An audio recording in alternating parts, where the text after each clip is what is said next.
Welcome to the first episode of a new series called Let's Talk Careers, run by the Careers Service in collaboration with the Equality, Diversity and Inclusion team. This four-part podcast will bring together students, industry professionals and equality, diversity and inclusion specialists to share their experiences of equality, diversity and inclusion when applying for jobs in the workplace. Each podcast will cover a particular area. The initial four are neurodiversity, racial diversity, physical disability and LGBTQ+, which is what we'll be discussing today. My name is Paul Marks Jones, my pronouns are he, him, and I'm the lead Equality, Diversity and Inclusion Partner at the University of Manchester, and I am a gay man. Today I am joined by Nox. Hi everyone, my name is Nox. My pronouns is she, her. I'm lesbian. I graduated from the University of Manchester a year ago, and I'm still currently doing a part-time certificate in the University of Manchester and also working full-time in the university. I work as Environmental Sustainability Officer, which is part of my graduate scheme, which is the Future Leader scheme in the university. And also Bryony. Hi, I'm Bryony. My pronouns are she, her. I am a queer woman and I am the Climate Change Neighbourhood Officer working for Manchester City Council covering North Manchester. I'm also chair of the LGBTQIA+ staff network at the council. Okay, great, thanks and welcome to both of you today. So thinking about EDI before university, Nox, did you take into consideration this when selecting the University of Manchester? Yes, this is actually one of my main considerations. I remember that in the application form, I've seen the university ask for the information about our gender, sex, and sexual orientation. Then I know that, my identity is being accepted and respected by the university. So when I filled in the form, I'm actually proud of my identity and do feel inclusive. And I also Googled it before I submit my application form. So I'll put the EDI plus the University of Manchester or the LGBTQ plus and the University of Manchester and see what will show up. So I found out that University of Manchester is too inclusive and also LGBTQ friendly. So that's one of the reasons why I chose the University of Manchester. And because I really want to make sure that I feel safe. That's great, and it's great to hear that information was available for you to find as well. So brilliant that you found that quite easily. So let's think about the world of work. Like, what fears do we have about going into the world of work, or what challenges have we faced when working and how have we overcome that? So I'll start with yourself, Nox. Okay, sure. I'll talk about three main points here. So the first one is about homophobia, biphobia and transphobia. From the recruitment process to daily working culture. This kind of homophobia could be from the whole company, the leadership teams, or some co-workers or customers, etc. So different parties. I'm concerned about if there will be any discrimination and bias that might make the recruitment process unfair. For example, I major in education, so one of my career paths is actually to be teacher in schools. However, some schools would consider cisgender straight people first, and then the LGBTQ plus people. And some schools might think the teacher from LGBTQ plus group might bring some bad impact on students. And I remember that I also attend one of the training in the university, and the chair showed us some data about it. And one of the research showed that LGBTQ plus employees are more likely to be denied employment, and they're more likely to earn less in the UK, around like £7,000 less. Okay. So that's one of my main worry. And also, apart from the homophobia, etc., even it is not the very obvious like out and out hate crimes and anti-LGBTQ plus violence, there might be some jokes and microaggressions that might make me feel uncomfortable or offended or excluded. I haven't faced any this kind of situation in my workplace yet, but during my schools, I've got a lot of very similar situation. So I really worry about that will happen in my workplace in the future as well. So that's one of my main concern. And secondly is about the dress codes. For example, like the gender clothes for uniform or dress codes in formal events. Although my gender identity and sex assigned at birth are both women, my gender expressions, or we can say like appearance or style, is masculine, or you can say gender neutral. So I'll be concerned about the gender clothes, and there are two examples, one from school and one from workplace. During middle school, we've got gender clothes for uniform. So boys wear suits and girls wear skirts. So every time I need to wear the uniform, people will staring at me because I rarely wear dress or skirts. And I also have short hair. So people will just think that's quite funny to see me in a dress or in a skirt. So this kind of experience during the school made me really worry about the gender clothes in workplace. In the workplace, I don't have a very extreme example, but there was time I need to attend a very formal event. That was a black tie event, and there are very clear dress code requirements. The event is not in the University of Manchester, it's other organization. So the dress code for the black tie event is divided into two parts, one for women and one for men.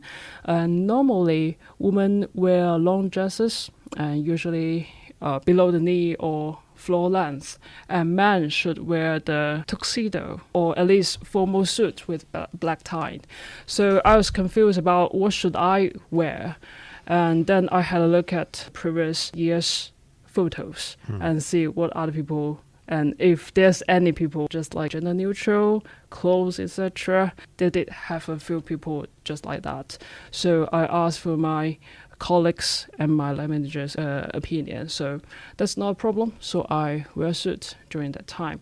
So feel better than the experience I had during school. So that's the main concern, I think. And the last one is people's awareness, like people's knowledge about LGBTQ plus group. For example, sometimes people will assume people's pronouns instead of asking them their pronouns. So this kind of stuff. I think that's the concern and challenge I can think about. Yeah. So already we're seeing a couple of challenges here, and having to check what you should wear to an event is something that a lot of our cisgendered colleagues and heterosexual colleagues probably don't have to think about. So that's something that, taken into consideration. So maybe if people are listening, they can be a bit more inclusive from that point of view as well. And the pronouns thing is something which is on the high agenda at the university. So, we're making sure that becomes normal practice, and it's not just something which is an LGBTQ plus practice. It's something for everybody, and everybody should be able to comfortably state their pronouns in any situation. So how about from your point of view, Bryony? Anything to add? Yeah, so I think lots of the things Nox said are really shared, and I think it all comes down to being able to be your authentic self at work, and that has always been a concern for me, not only in my sexuality, but also, just my aesthetic. I wear lots of bright colours, I've got coloured hair, I've got lots of tattoos, and I wanted to always work somewhere where people wouldn't view me for my aesthetic but see me for my skills and my experience and past that. And I think there's becoming more and more awareness through employers that, if someone can come to work as their authentic self, they're going to do the best work that they can do. And if you're in a position where you're worrying about what someone thinks or how people might respond, you're never going to be able to give your full self to your work. And that's not a productive work environment. So I think it's becoming more aware around that. I think one of the things to consider when looking at any place you can work is the culture, because cultures in workplaces vary massively. Now, you might look at some high financial institution where, you know, they expect everyone to look a certain way and dress a certain way, and that's fine, but that's obviously not where I'm going to feel comfortable. I want somewhere where I can be myself, I can be relaxed, I can talk the way I talk. You know, I'm a monk, I talk a certain way, and know that people appreciate me for the entirety of who I am, including my sexuality and my gender identity. And that's something that I've really found at the council, and so that's not found in all cases. Manchester Council is a really big organisation, over 7,000 employees across the city. It's one of the biggest employees in the city, and they really put a lot of importance on, you know, bringing your full self to work, and that's great. But with discrimination, which Nox talked about, which is also obviously a worry, discrimination exists everywhere. Unfortunately, we live in a society which doesn't respect everyone all the time. And whilst protected characteristics under the Equalities Act, you know, you're protected based on your sex, your sexuality, or your gender reassignment, but it really comes down to what are the policies to protect you in that situation. You might be protected by law, but how are you protected in the workplace? And so I think going into any sort of employment, like Nox did when she was looking at what university she wanted to go to, is to do your research. Most places who are inclusive employers, who have EDI policies, they will promote that about themselves. So it's about looking in, you know, do they have zero tolerance policies around discrimination or bullying? Do they have equal opportunity statements that go on with their recruitment policies? Do they accept reasonable adjustments when you are being recruited? For example, I work a lot with the neurodiversity staff network, and they have put in place across most of the council, you know, you can request your questions up to 2 days in advance, and that doesn't have to be because you have a reasonable adjustment. That could just be because that's how you're going to perform your best. And I think it's looking at all of those adjustments and all of those accessibility policies as well. I think having somewhere that has strong EDI policies that are visible and has an inclusive message is really important, and I think I would have benefited from that when I came into the world of work. So my first job was back in 1997, so there was nothing around like, you know, being inclusive. There was no visibility for LGBTQ plus people, and it was something that probably you kept hidden. And I've seen things change so much, and I've worked in different industries. So in banking, also in the freight industry, in the IT industry, and had to, you know, hide part of myself when I'm coming to work. And then looking back at that, you don't perform as well as you can do because you're not relaxing at work. You're not being yourself. You're always thinking, oh, that person, if they found out I was gay, what would happen? And it's not an environment where people can thrive and be themselves. And I think from working at the university, this is the place I felt safest, and I've been here 17 years now.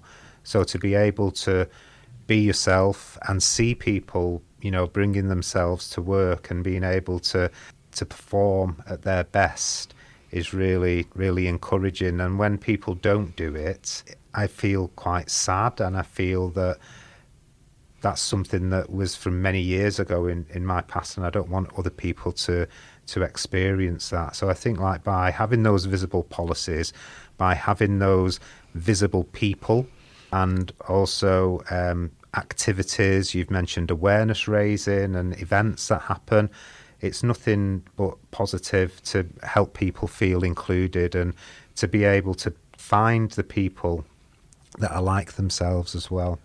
I'd like to add that a good employer will look for ways to improve. Like, no one's perfect. Lots of time, policies have quite a long shelf life, so maybe they don't get updated often as they do, but a good employer will look when you find something that you think is wrong. Perhaps it's an outdated policy, perhaps the policy doesn't use inclusive language or anything like that. A good employer will recognise that and listen to you and look to change it. And I think that's why staff networks are such an important point. I'm chair of the LGBT staff network at Manchester City Council. I've been chair for just over a year. And through that time, we've been able to change several policies in the council using the lived experience of the people who those policies relate to. And that's been really powerful and empowering for the staff themselves to know that, you know, not everything is always perfect, but you have the power to make things better for you and for everybody else around you. And a good employer will always welcome that feedback and be willing to change.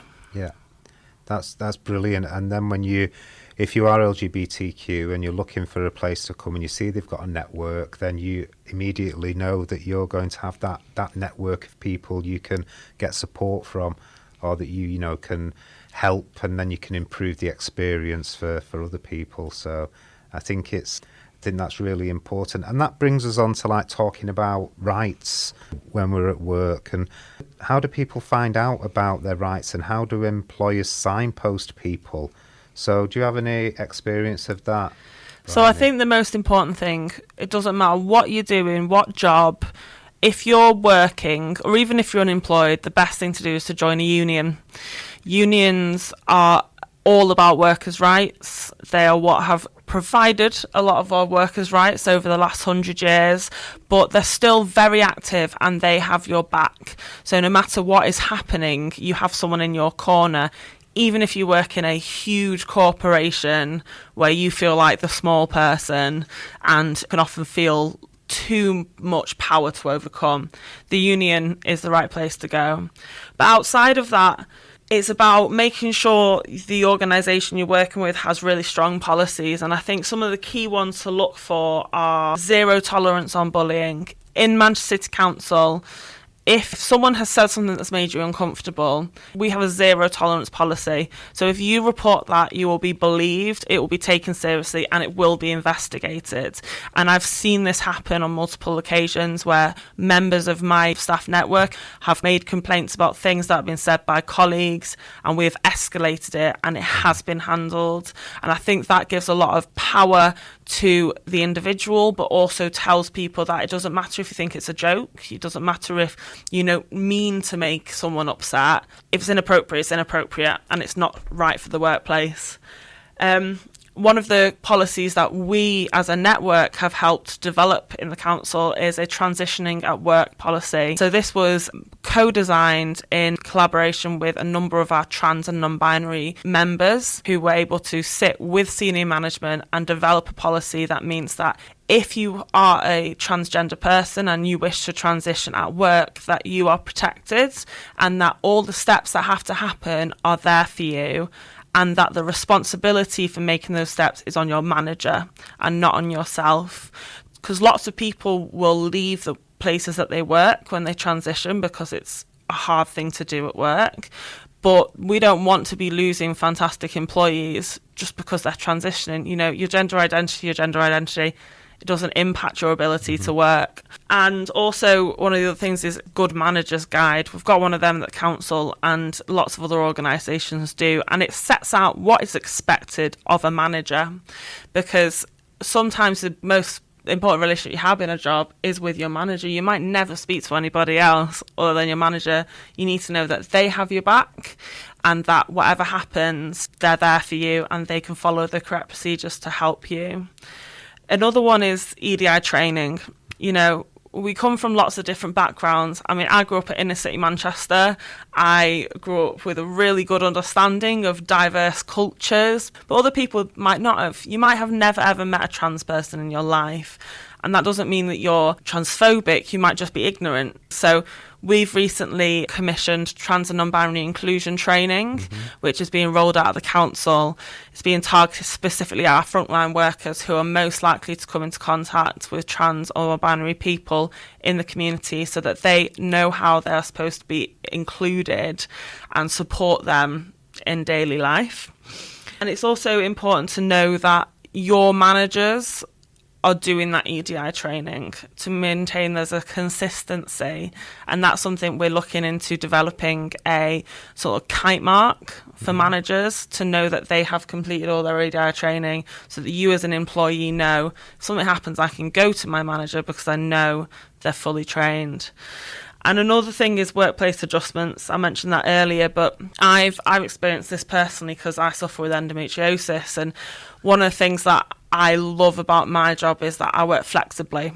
And that's another thing to consider when you're looking at jobs. What are the rotas like? What sort of work timetable are you going to be working?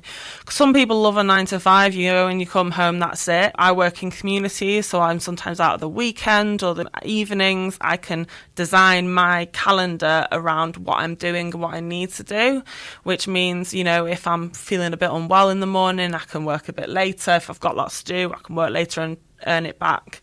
And I find that that's a really, really good thing to look for if you want to work more flexibly, but you still are passionate about something specifically.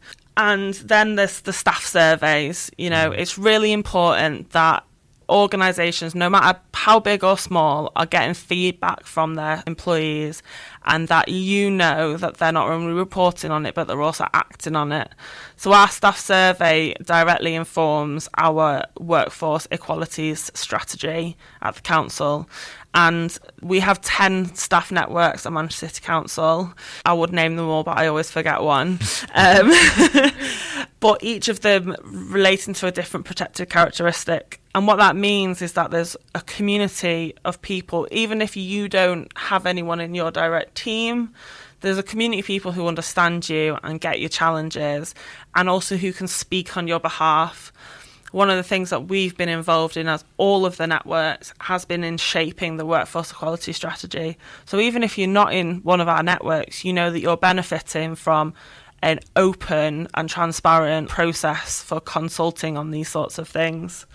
And then the final one is just for joining a staff network, which I mentioned before.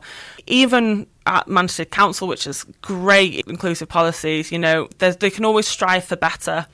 And what we've been able to do, working as a collection, we've got 140 people in our network, and we're still pushing for rainbow lanyards so that people can be easily identified as supported, especially our frontline staff, like social workers and people like that. Pronoun pins for people who can wear them so they don't feel like they always have to give their pronouns, that they're there ready to use. We're pushing for blanket pronouns, email signatures, which is in the process of being put into policy. And we're also developing a buddy system, which basically is like, if you have an issue and you want to speak to your manager but you're nervous and you want to take someone with you, technically in the council you can take anyone with you to any meeting. Lots of people don't know that, but there might not be anyone in your team who understands your gender identity or your sexuality. So we'll have named members of our network who you can call on to accompany you to meetings, to be your advocate if you're too nervous or you just don't have the confidence to go through it yourself. And we're also developing an active bystander training so that everyone has the skills and the confidence to stand up to discrimination, even if it's not directly directed at you. Yeah. So these are all the amazing things you can get involved in without it actually being your job to be an ADI. Because especially when you're in a big organisation, it's important that we're all responsible for the culture and we all have the ability to change the culture in a more positive way. Brilliant. It sounds like there's so much going on there. And it would be great if all organisations were like that to, you know, help people feel included, especially from an LGBTQ plus point of view. A lot of that we do at the university, but it's how visible is it and how can people access that information, and do they know it exists? So Nox, would you know where to go for like policies, rights and information? Yes, I think as a part of the LGBTQ plus people, I think it's easily find the information about EDI in the university.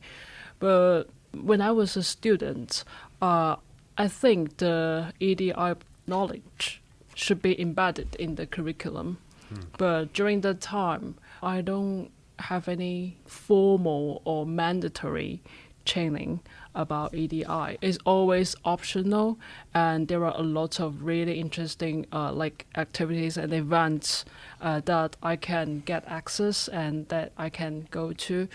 But I do feel that if I am not part of the community, if I don't have the motivation to get those kind of knowledge, it will be a little bit blocked.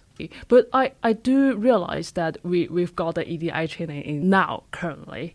So we're improving, always developing. So that's good. Yeah.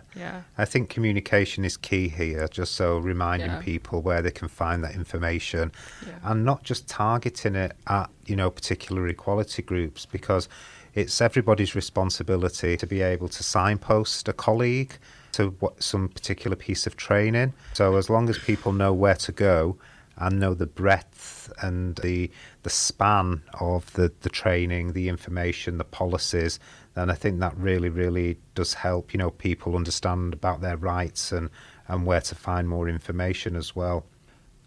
So some of the things we've just talked about there lead us to think about what employers can do to improve equality, diversity and inclusion for employees. And is there anything that you've experienced or encountered or seen where improvement has happened and, that we'd like to share with people that are listening today? I think there's a lot of improvement coming in on the recruitment processes of how we recruit into jobs. In the traditional method of, a panel of people, you asked a series of questions and you do your best to remember what you've done over the last 10 years, is starting to phase out. I think we're starting to recognise that some people do great under that sort of situation, but lots of people don't do their best. And that's not because they are not a better candidate, it's just because maybe they have anxiety or they're not good at remembering everything on the spot. And so we see a lot of more improvements in the recruitment process. Some of the things that we're doing in the council include giving people the questions, like blanket giving people questions before an interview so you have time to prepare. These things shouldn't be memory tests. They should be giving you an opportunity to demonstrate how you've done things, the best times you've done them in your work, and often that comes with a little bit of prep. One of the things I did for my job is what's called assessment centre.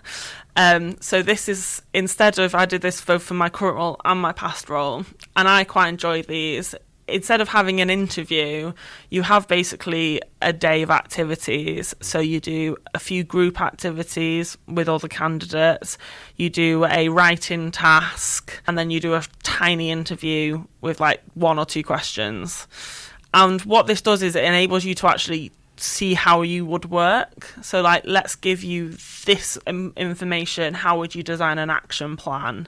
And that sees how you work in a team. It gives you an opportunity to put your best foot forward. You're in the same space as everybody else, no one else knows what the activities were, and that I find a lot more relaxing and just makes me able to show off my skills, which has been quite successful. And one of the ones that we're also doing in libraries to recruit more local people into library roles is, just asking people to just literally come with a CV, no prep needed.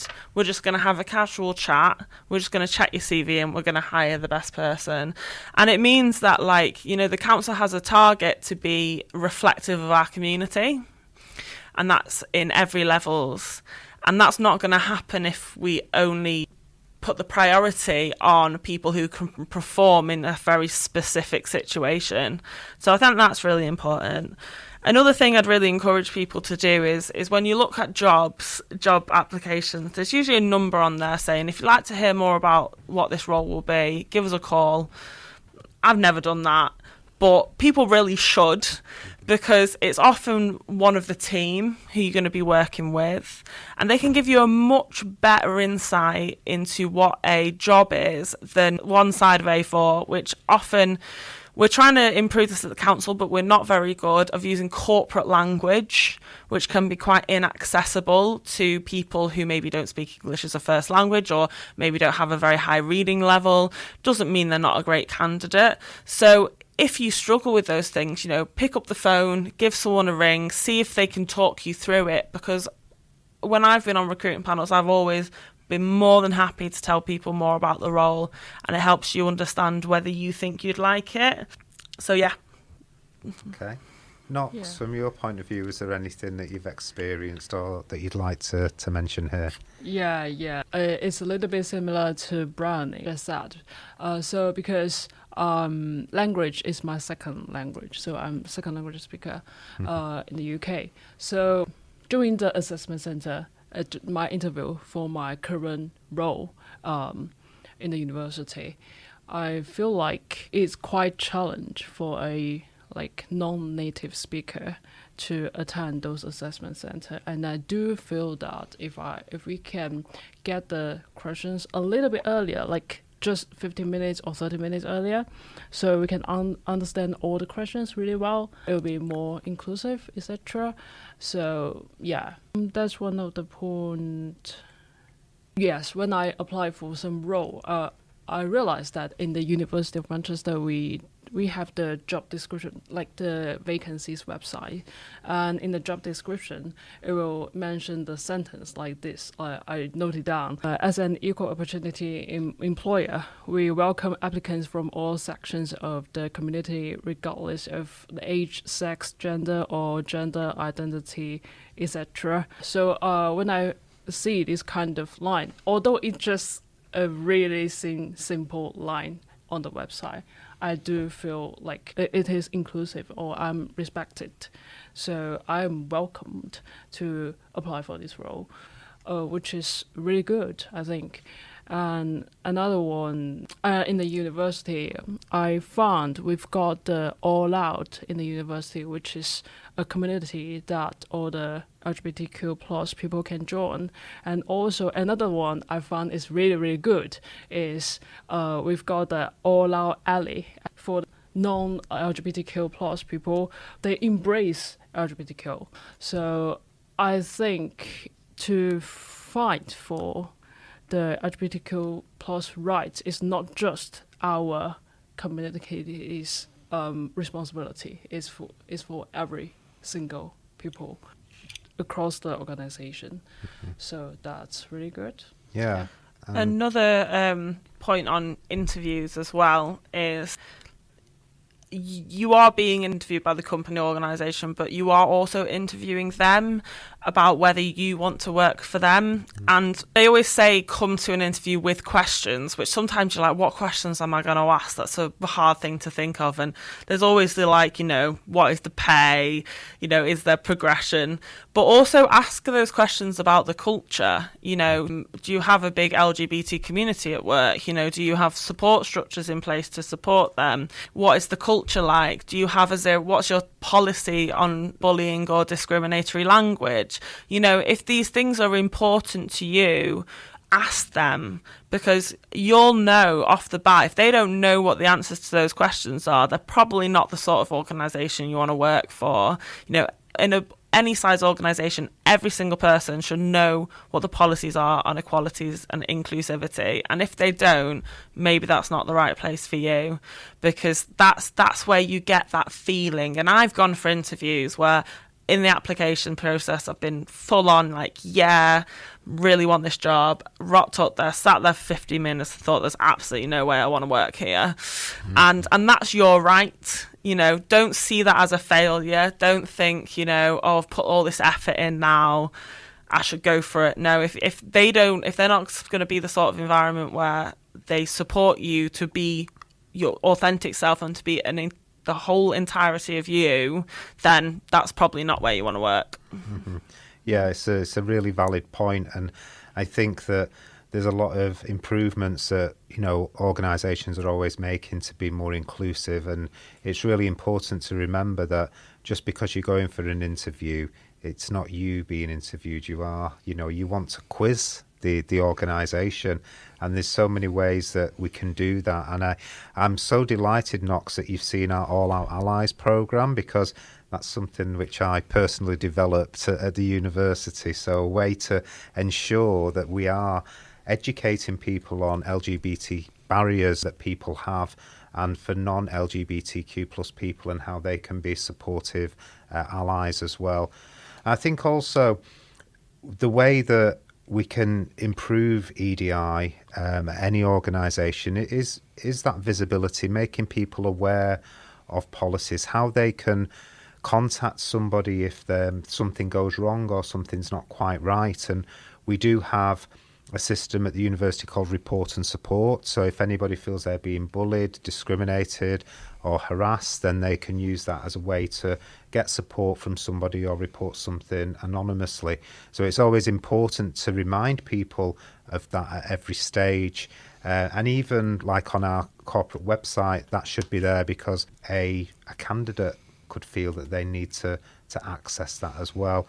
And I think as long as we are including those positive messages around we welcome everybody from all parts of our community, that our recruitment practices are inclusive and visibly inclusive to LGBTQ plus candidates, and also that our interviewing staff are equipped with that knowledge, then it would really help. Even the simple introduction of pronouns at the beginning of an interview could help put somebody feel at ease as well. So we're coming to the end of our time here, but is there anything that you'd like to add before we wrap up today? I think I should put a plug in for Manchester City Council. The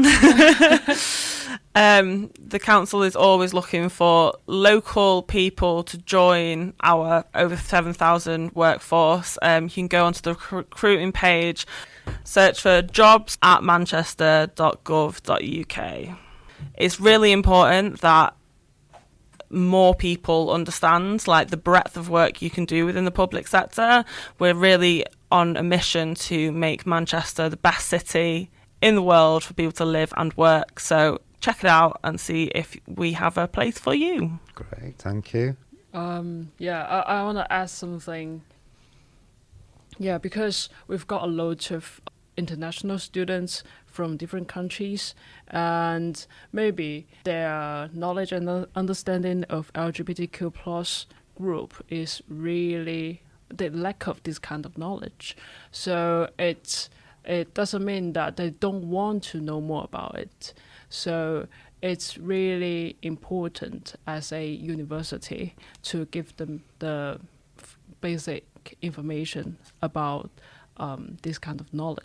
Adding on from what Nox said, Manchester City Council, the University of Manchester, great examples of inclusive employers, but progression isn't the same across the world, and LGBTQ plus rights are not the same across the world. So organisations in other places might not be as inclusive, and I think that's why it's so important that you check these things before you apply for jobs, and you know what you want out of your employer, and you know what you want for yourself and what them to give to you before you agree to work somewhere. I think that's something that definitely the career service can advise on, and there's different pieces of policy and guidance that we have at the university. So looking at not just from an employability point of view, but travelling overseas when you possess or are part of an equality group, and it does give some guidance, on how we can make that right selection. And we have to remember that we're in a very fortunate position here in Manchester, a very accepting culture. Both inside our organisation and outside as well, and thinking about individuals that may have come from places which aren't as accepting and aren't as inclusive, and how we can share that knowledge and good practice with people from all over the globe. So I would like to thank Nox and Bryony for coming along today to have a chat through these issues. And just to summarise, what's the one thing that you're going to take away from the conversation today, or something you'd like to emphasise to our listeners? One of the points that Bryony just make about when we are attend a interview, they are interview us, but also we are interview the company as well. So it's not only for select the company you're going to work in, which will benefit yourselves, but also it will help all the companies in the UK and also outside the UK to improve in EDI. Great, thank you. Yeah, so I think very similar to Nox. For me, it's that you have the power to shape where you work from the very beginning, when it's choosing, what sort of business do you want to work for, what sort of policies do you want, what sort of culture, right through to when you're in an organisation, knowing that you have the power to challenge policy, to shape it, to make a more inclusive organisation, and then going on and sharing that with other people. I think remember that you have the power and to use it to make sure that you can be your best self in all situations, especially work. I think what I'm taking away from this is that things are always improving and things are getting better and people have the power to shape that. And it's really encouraging to see that not only has Nox been able to find information and use that to her advantage and find that from the University of Manchester, but also that, Bryony, the work that you're doing is really inclusive, really encouraging, and something that we can learn from and share best practice there. So I feel very invigorated and positive from this conversation. So I'd like to thank you both for coming along today, sharing your experiences. And for those listening at home, I hope that you've enjoyed this first podcast, and we'll see you soon for our next one. Thank you.